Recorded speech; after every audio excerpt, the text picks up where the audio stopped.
meeting is being, that's fine, got it right.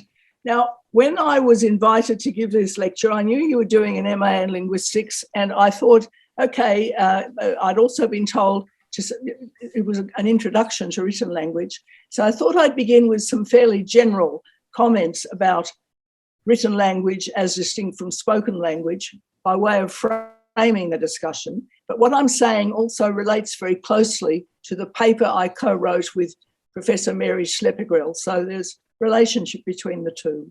And we're using a functional grammar as that was proposed most by Professor Michael Halliday, who died a few years ago, but it was my great pleasure to be his student.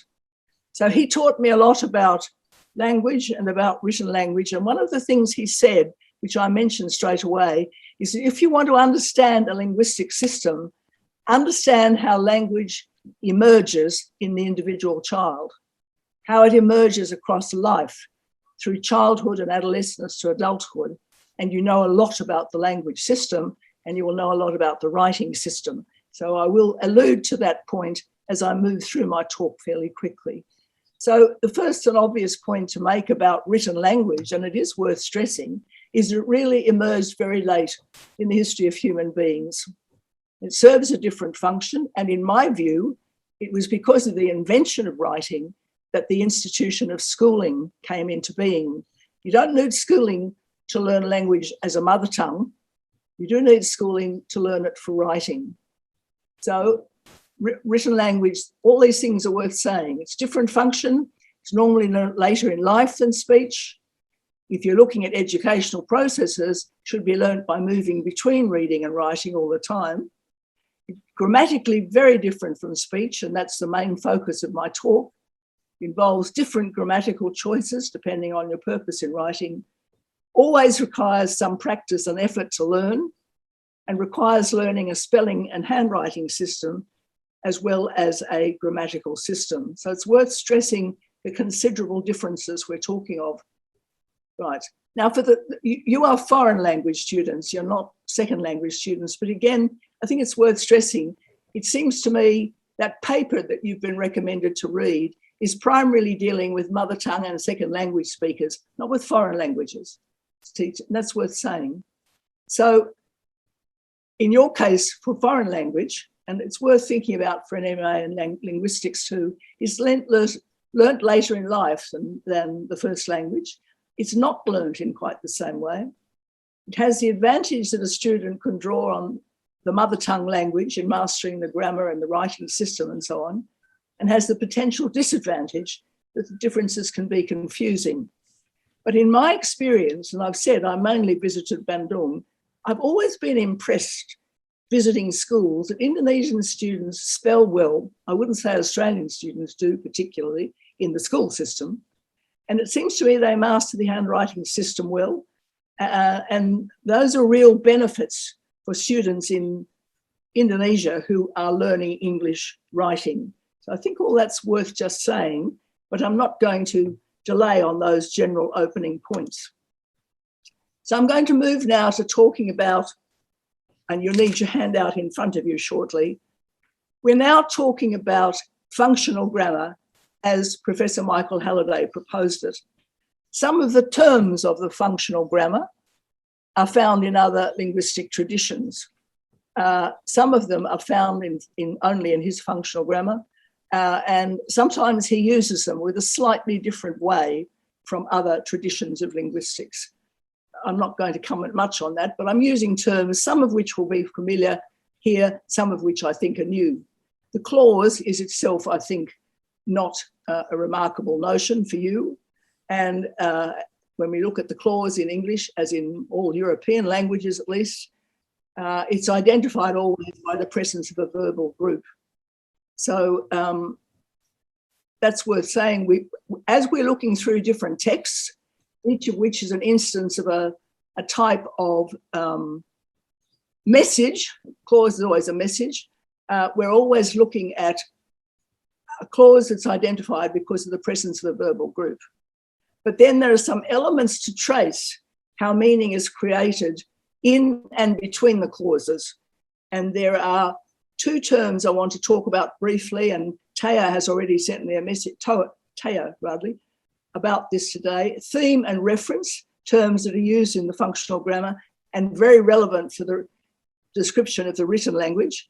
And then the terms of congruent expression and incongruent or non-congruent expression, which I understand Dr. Hani did start introducing to you in a lecture last week. So let's look closely at theme and reference, first of all, just to unpack what we're doing, because I've used the terms in your handout, which I hope you have in front of you. Now, the notion of theme is very important in the functional grammar, because when we start looking at clauses within a text, we have to look at their organization to see how they are organized to make meaning. And theme, which the word with a capital T is a technical term. With a small t, it's just a general term. With a small t, something which is theme is something that's prominent or important.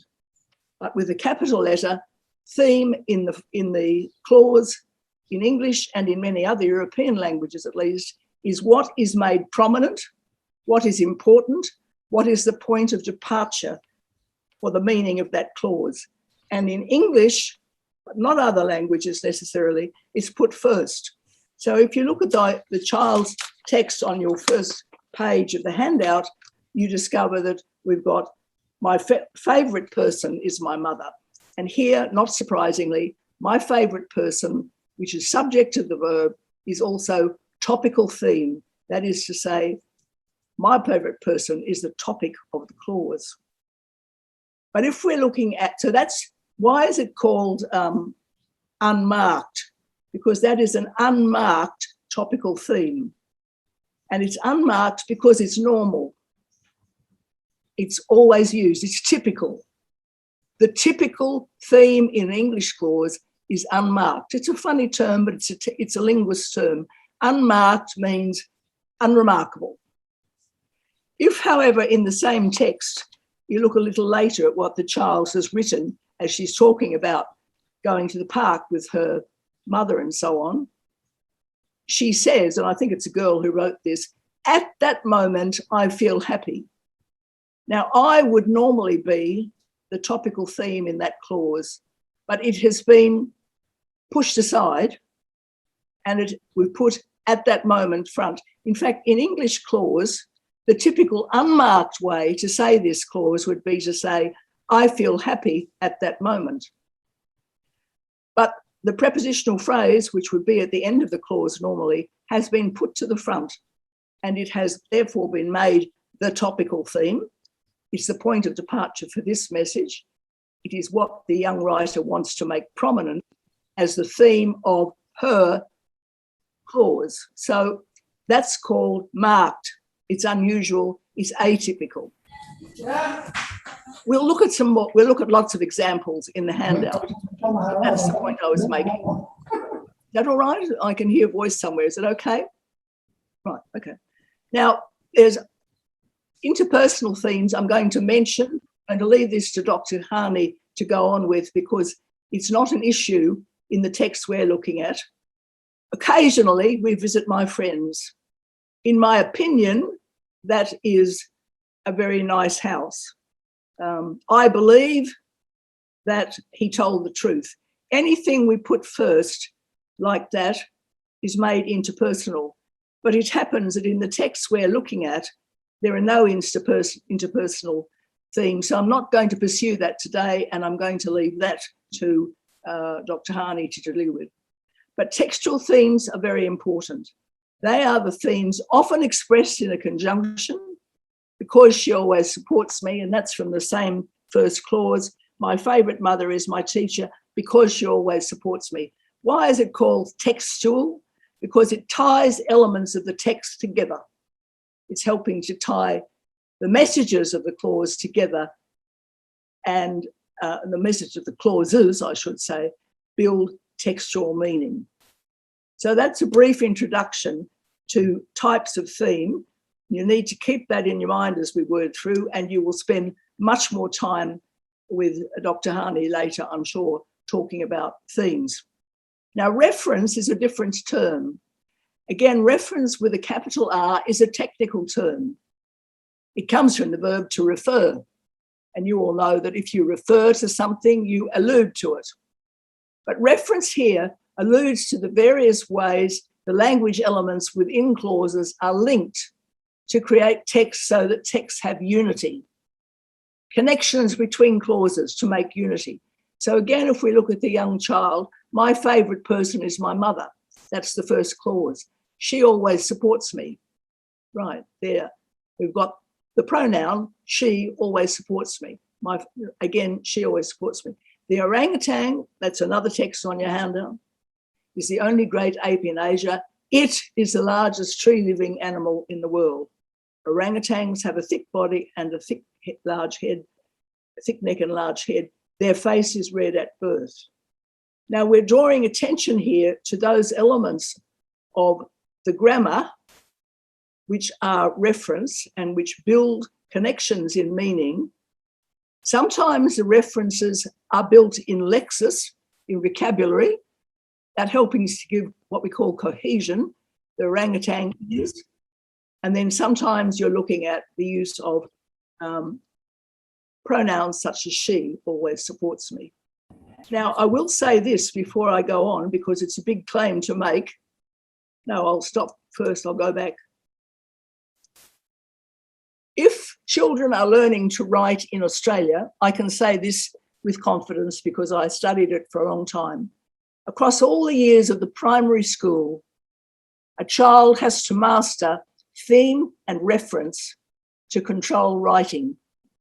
So that by the time they finish school, aged about, in our system, 11 going on 12, if they are able to control writing, it's because they can control theme and reference. They keep the text together, they give it coherence. And you will see how that works as we look at the other texts that you've got on the handout. Let me move on because we've got quite a lot to cover here and you can save questions for later. Congruent. What does congruent mean? It means matching in harmony.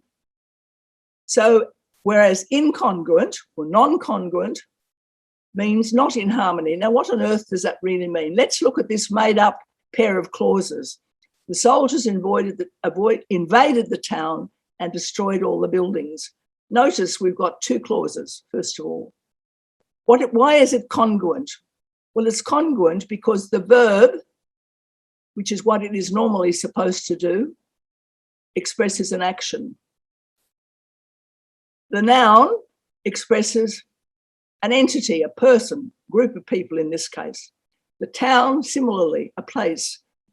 Nouns typically name persons, places, things. You're probably taught that. Verbs typically identify actions in the world, thinking, being, and so on. In the second clause, destroyed, similarly, destroyed the verb, all the buildings, nouns. Now, if we turn that into writing, we make the grammar incongruent, no longer absolutely matching real life. The soldiers invaded the town, that's matching real life. Because we turn the soldiers invaded the town into the soldiers' invasion of the town. And we turn, and they destroyed all the buildings, into the destruction of the buildings. Now, notice that there's a conjunction there, and destroyed, and the conjunction is now lost. And instead, it is expressed as led to, caused, or followed by. Sorry, I'm jumping ahead a bit. Let me go back. Sorry. So the point I'm making is that there are now two large noun groups, the soldiers' invasion of the town and the destruction of all the buildings. Two large noun groups.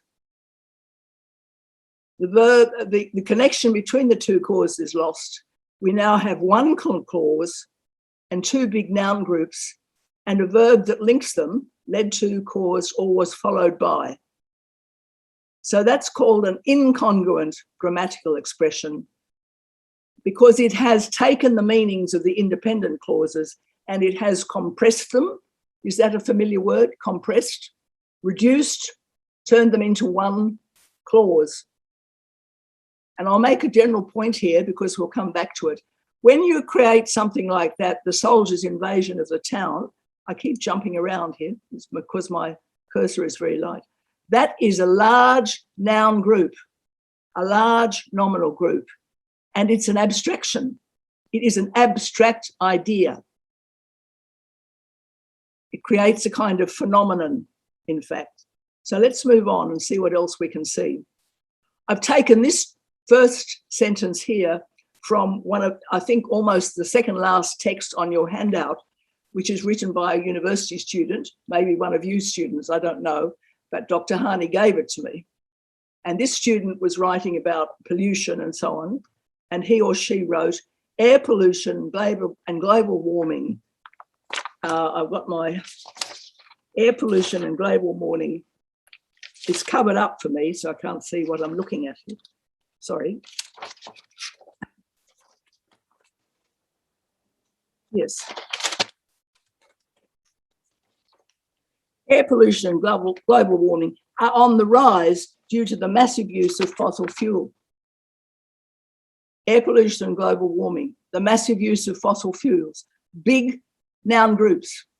Now, if you were to actually say that as speech, if you were a classroom and teacher, you would say something like, the air is becoming polluted more and more because people are using fossil fuels a great deal.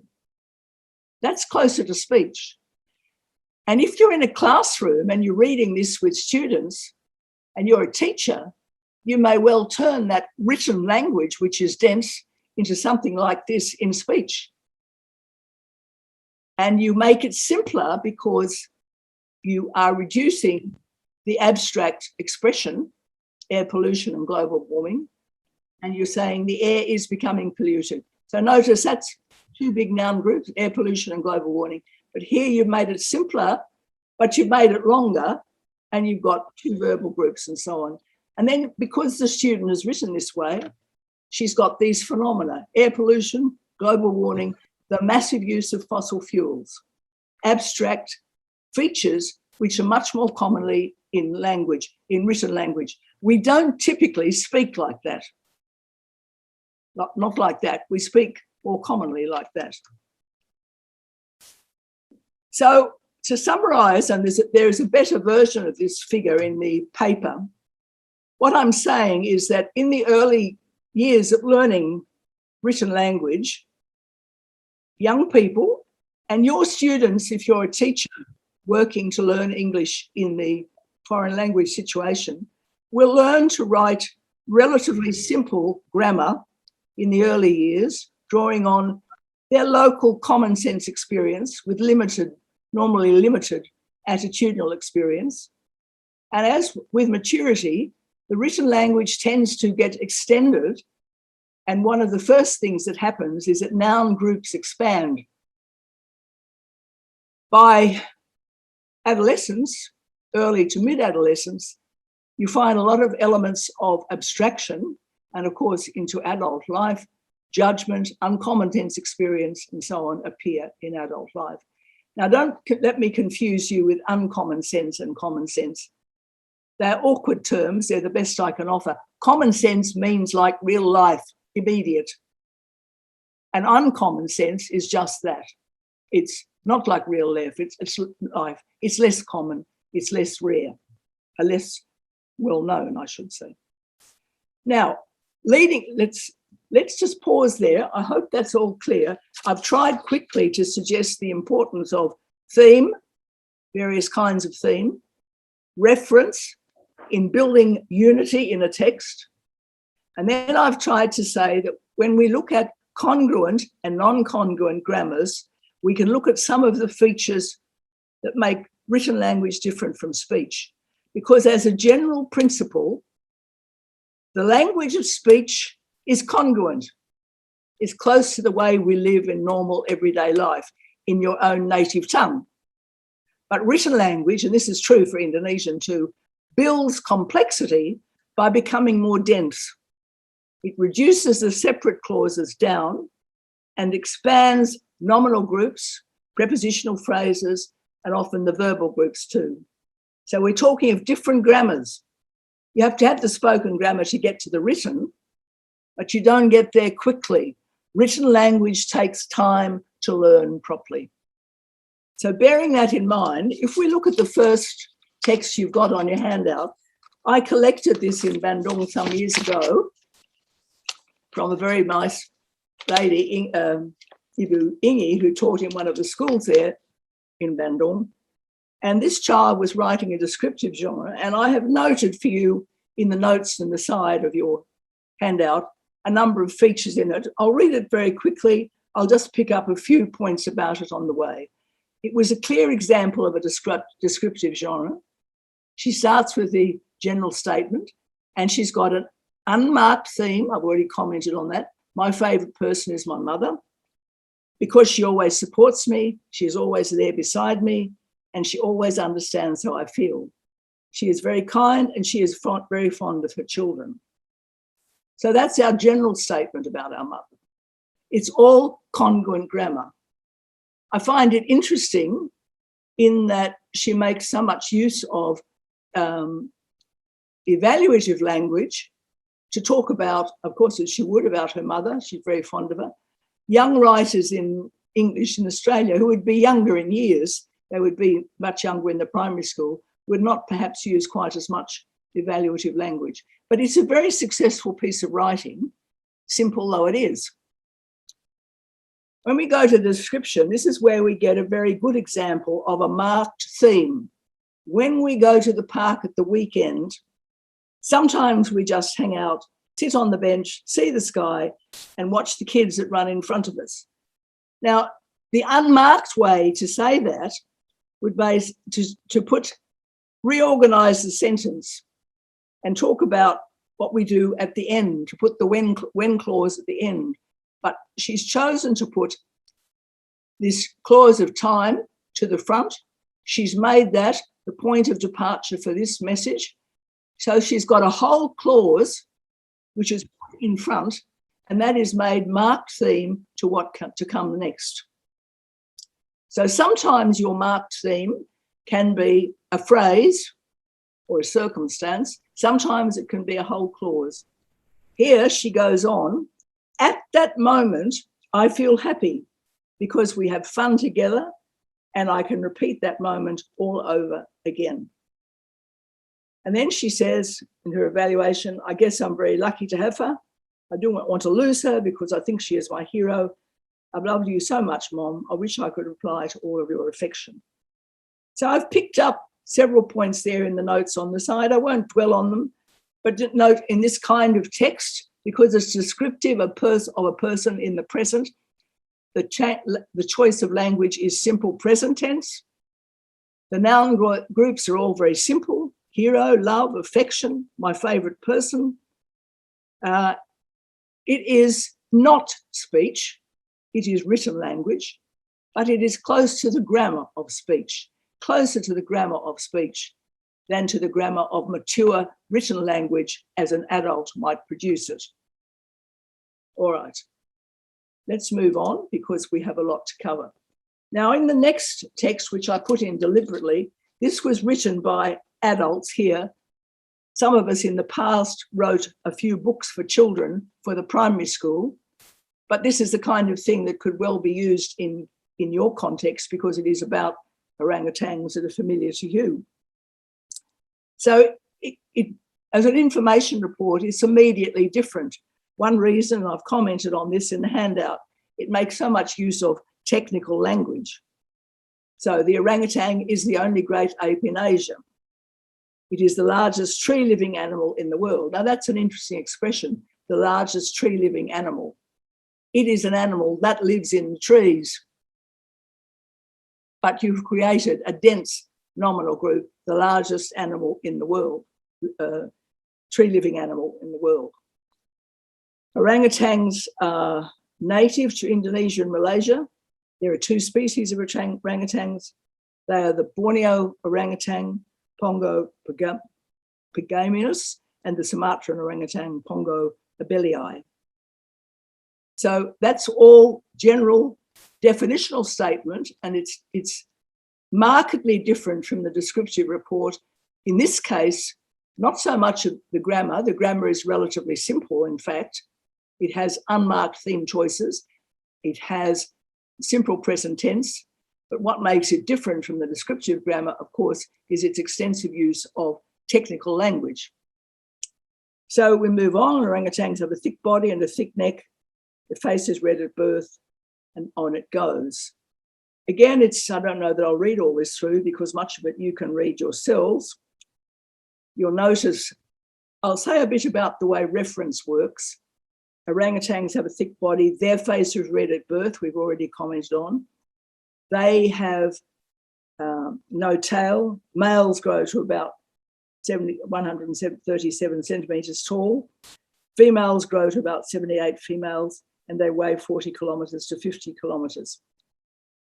Now notice that most obviously and most frequently in the theme position, we have orangutans or something that stands for them. Orangutans, they, orangutans. So you have this sense of the text is built up by making strong connections through the theme choices and through the referential items that tie it together. Orangutans live in rainforests in Borneo and Sumatra. Unlike other great apes, there you are, you've got a marked theme. Orangutans spend most of their lives in trees. The writer could have said, orangutans spend most of their lives in trees, unlike other great apes. But the writer here has chosen to put that prominent. That's the marked theme. That's the atypical placement for that. And it's put there because the writer wants to make that information, unlike other great apes, wants to make that prominent. Okay, let's move on I'll move on quickly to the description of habitat. The description of behaviour. They're very intelligent animals. They're able to make feeding tools, though they also display other interesting behaviour. Note the large nominal groups. They are extremely powerful animals which spring at great speed from tree to tree. And on it goes. They rarely climb down. So again, you've got the orangutans here in this section, closely linking all the time with the referential items, they and they. You may think, well, these are self-evident, but they're not, in that if you record people in speech, the referential items are often left out because you're using language in a context. So in speech, I can say, pass me that, or that's a nice thing you've got. And you don't need to make it explicit because the context makes it explicit. But in a written language, you are actually creating a context to make your meanings explicit to your reader. So this is why the apparently simple referential items are actually very important in tying the text together, giving it unity and making it intelligible to the world of your readers. And I've already brought attention to the fact that in such a text, you get quite large nominal group structures, the largest tree-living animal in the world.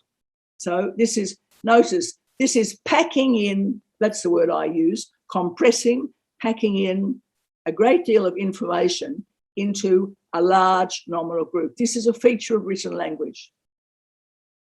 And it's part of the reason that the grammar of writing is so different from speech.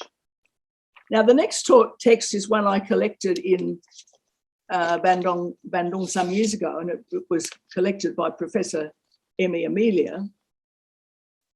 The student has a few, it was a child in early high school, early secondary school, as I recall it. And there was considerable debate about the wisdom of having uniforms in schools. And I think this is a very successful text, though there are some problems in the sentence grammar. Some of them I've commented on in the notes. I'm not going to spend too much time on them. I'm more interested in how the general grammar choices flow and how successful it is as a piece of writing.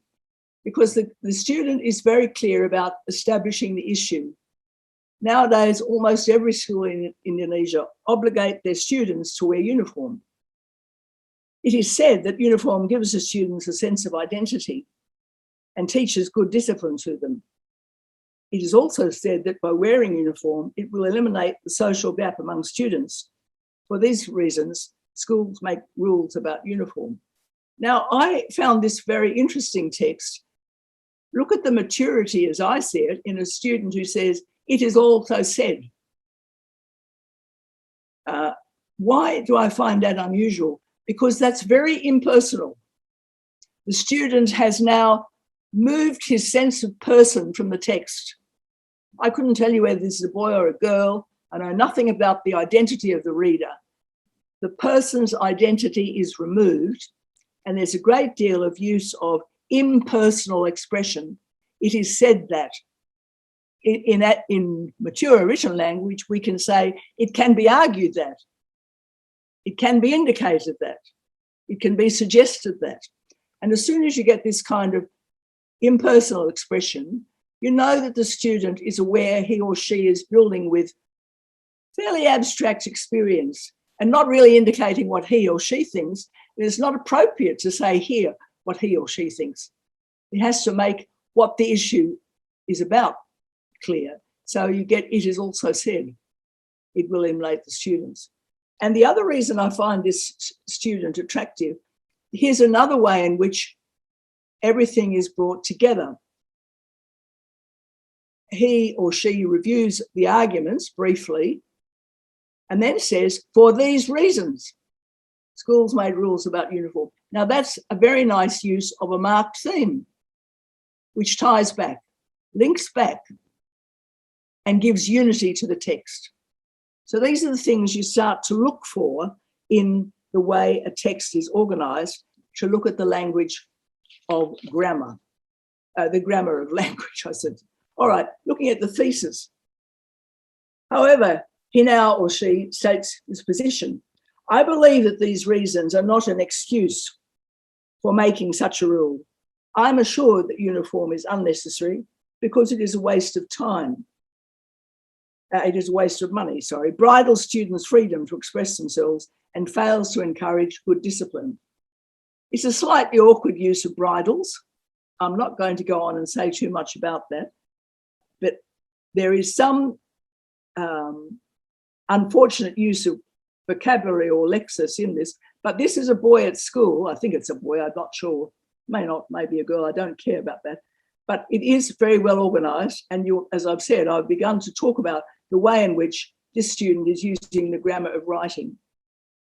So, very good organisation of the argument. First of all, I believe that instead of eliminating the social gap, it is a waste of money.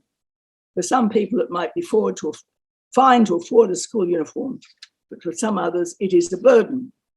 Moreover, one can only wear their uniforms during their period in school. Out of that period, the uniform is rather useless. Furthermore, once they finish their school, they can't use it anymore. And on he goes. Next, I believe that uniforms bridle students' freedom of expression. It makes students unable to express themselves. I think students can wear any clothes they want to school as long as their clothes aren't against the norm.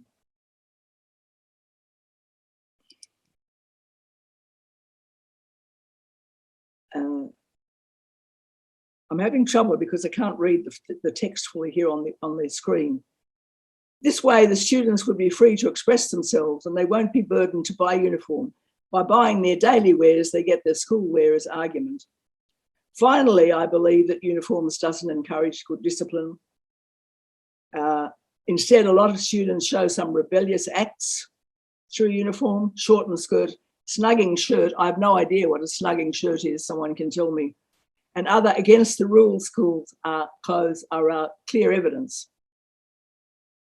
It shows that uniform makes the students more rebellious. Now, I'd say this student must have got information by looking at texts for examples of language to use to construct the argument, because there are good expressions here like clear evidence, which indicate some access to a good vocabulary for using.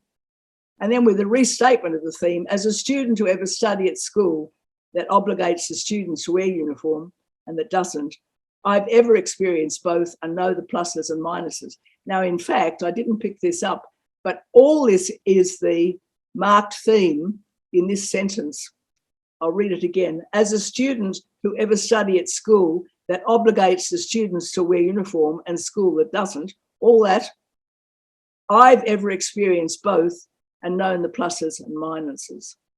So beginning that, talking of himself or herself in that clause of manner as a student, he's made that all thematic to the main expression of a point of view here.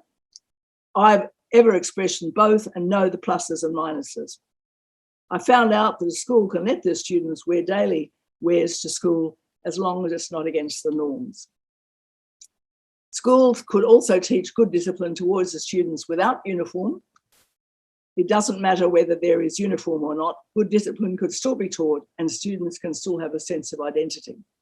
However, since some students are burdened by uniform, I assure you that uniform is unnecessary for students. Okay, principal things I noticed: very well organised text, clear use of textual themes to mark the progress of the text forward, typically using conjunctions like this, but sometimes phrases of this, like this, first of all, next, another conjunction. Nowadays, the opening adverb there in a marked theme position. Each of these is giving you a good measured way of pushing the discourse forward. Why is the discourse working so well? Good use of themes. The other characteristics, of course, that show it's an argument, mainly use of the present tense.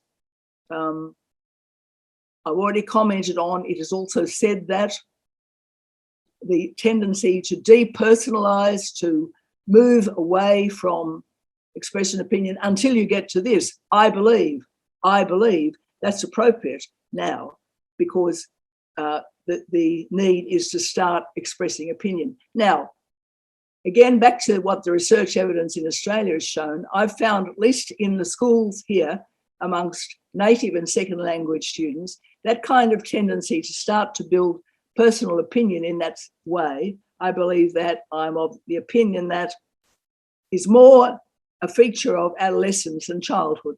It's an adolescent phenomenon as students become more comfortable with the written language. The next one, guns, this is a student text written by students in the junior secondary school. And I'll perhaps not necessarily move all of this because I'm conscious I've got a couple of others. Oh, well, we're doing fairly well. I don't want to deny you opportunity to ask me questions afterwards.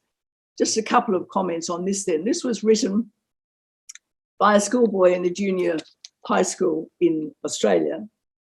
And again, note the way in which the thesis is set out and no sense of personal expression of identity is here. Guns must be banned to all except those who need them in their employment. So again, very, very forcible use of here's our unmarked topical theme. And note, I haven't commented on this before, note the use of the modal verb, must be banned. The homicide rate, I'm not sure that that's familiar to you. The homicide rate homicide is murder. That's all it means, the killing of human beings. So the homicide rate refers to the number of murders in a particular community. So if they go on, the homicide rate will not increase by other means. There will be less damage to the environment or poachers or others. Fatal domestic disputes. Domestic dispute is argument, fighting within a family. Domestic disputes can be avoided, as can accidents to innocent children, and massacres can be prevented. So it's a forceful statement of thesis. No sense of the identity of the writer. Some use of modality, must, that's very high modality, must be banned. And it's a very forceful opening statement. And these are very abstract nouns, homicide. But notice that certain verb choices are also very abstract. Suggests. Firstly, the homicide rate will not increase through other means. A recent UK survey of 13 European countries on this issue suggests that banning ownership of guns results in lower levels of gun homicide, but not with higher levels of non-gun homicide. Now, I noticed this there's a number of verbs that begin to appear in language as students get older and are writing with greater maturity, and that you as university students will have to learn to use. I have written a paper on these, which I could send to Dr. Hani later. There's a cluster of verbs we use in English: suggest, indicates, reveal, demonstrate, show. They're very abstract verbal groups, which are often indicating, sometimes they are giving you a process that is called relational. I'm not sure that's been introduced to you yet. Sometimes they are what are called verbal processes. But either way, they immediately know you're in the level of abstraction. Because when you use an expression like that, a survey suggests, demonstrates, reveals, indicates. What you're really saying is that people did this survey and the results seem to show that, I used it, the results seem to show that certain things happened or didn't happen. So that kind of abstract expression is a feature of the grammar of older language. And by the way, it is quite reasonable in the school situation to teach the use of indicates, reveals, demonstrates, because they are difficult verbal groups to use and they immediately indicate you're into abstract meanings. Well, on we go. Secondly, there will be less damage to the environment. Protected species and various plant lives are injured, killed or damaged by hunters indiscriminately. That means without paying attention to the damage caused. Given the use of guns by hunters who are out for a good time, that's a long marked theme. Given the use of guns by hunters who are out for a good time, removing these dangerous weapons will eliminate much unnecessary suffering. All right. Another valid reason for the banning of guns goes on.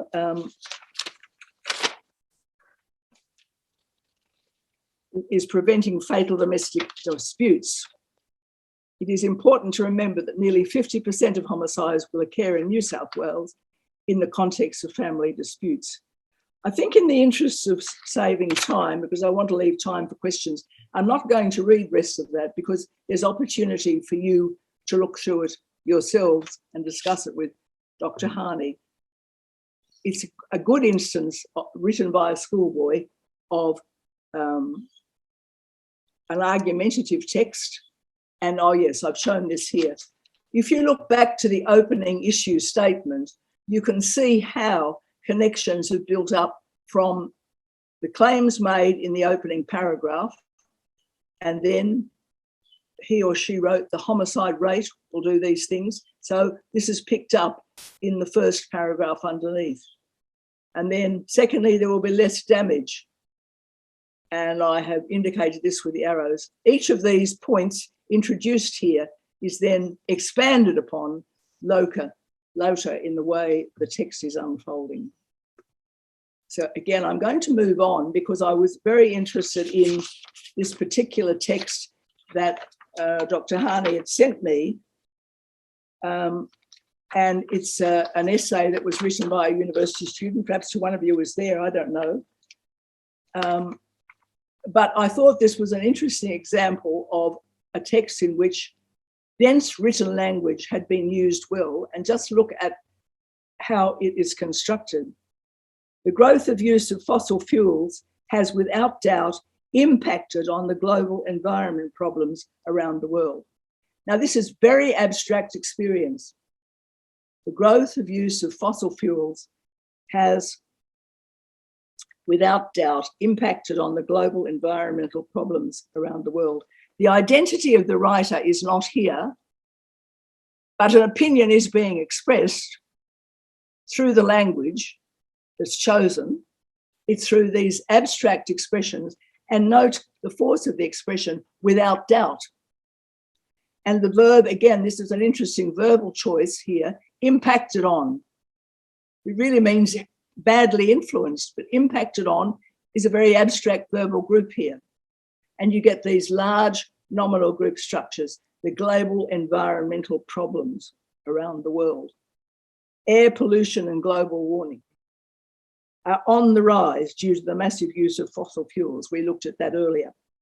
However, the question is whether exploration and development of safe alternative energy as the most important global priority could improve this situation or not. Again, as with the text on guns, very clear statement of position, although this writer has shown something more of his or her own value position than did the writer on guns. So again, note immediately as this student moves into argument, we've got a marked topical theme from an environmental view. The global focus on exploring such safe energy might seem sensible. Note the use of might seem sensible, quite different from high modality in must. So the student is indicating, well, a shifting in a particular position here might seem sensible. When you read that, you are really having an awareness that this writer wants to take us in a different direction. So there's a very deliberate building up of opinion here, a position, and it's markedly different from the grammar of the early years that we were looking at, or of young writers. Big countries like USA, Australia, and European nations spend a large part of their budget on science to develop renewable energy. Again, renewable energy, very difficult abstract idea. What is renewable energy? If you're in the classroom situation, energy is heat or power that you can make by using the sun or wind or water. And as soon as you talk that way, you're coming back to closer to the grammar of speech. This is abstract written language. Abstract written language, even native speakers take years to learn. You don't ever learn this as much as you do, or as easily as you do speech, because you don't practice it as much. It's very difficult abstract language, and this student did very well in writing as he or she did. It could be argued that their explorations have helped to solve world problems. In this case, note the theme there, why cannot other parts of the world go hand in hand to save the world or follow the lead? The global focus to develop renewable energy could save the earth.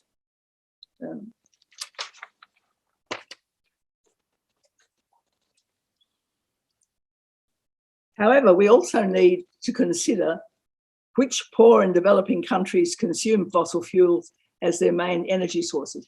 Now, you notice here there's a shift in the argument with argument 2. However, that's a kind of conditional expression. It's saying something like, on the other hand, we also need to consider.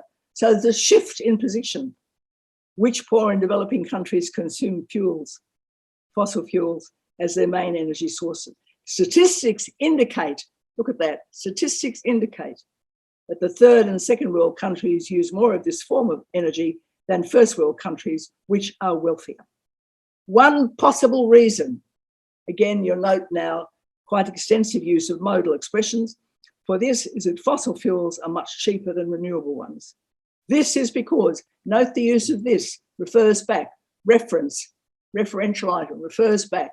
This is, and carries the text forward. It's in theme position, refers back, but carries the text forward and builds unity.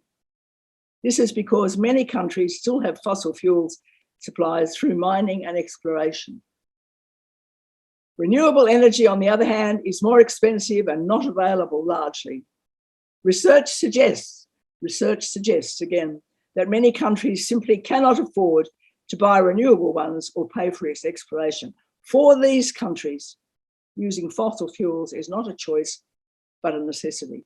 So again, very clever use of expressions like that for these countries that is both referential, referring back, and also summarising as the marked theme that carries this particular clause forward. Then we have the recommendation. In conclusion, The global focus on exploration and developing safe alternative sources does not seem to be the answer. If global leaders choose to do this, it would only lead to greater famine and social gaps in the world. So, very abstract expression and quite complex use of argument. Now, let me kind of summarize what I've tried to suggest. We're talking about writing as one dimension of language, the literate mode. Literacy is very important. The countries that learned to master the world in imperial history were those that, amongst other things, had a literate mode. That's how the Netherlands, Holland originally acquired Indonesia. They arrived there with their literate mode, amongst other things, and mastered the country. Literacy, language, written language is very, very powerful. It's learned differently from speech, but it builds on speech.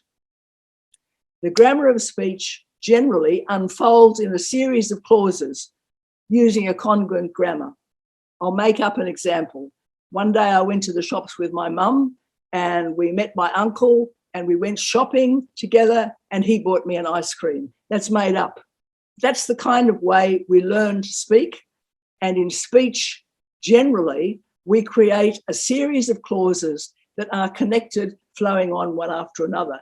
I'm not talking typical speech in this lecture, obviously, but it's not, what I've been saying is not wholly written down language either. But the grammar of speech generally, series of interconnected clauses.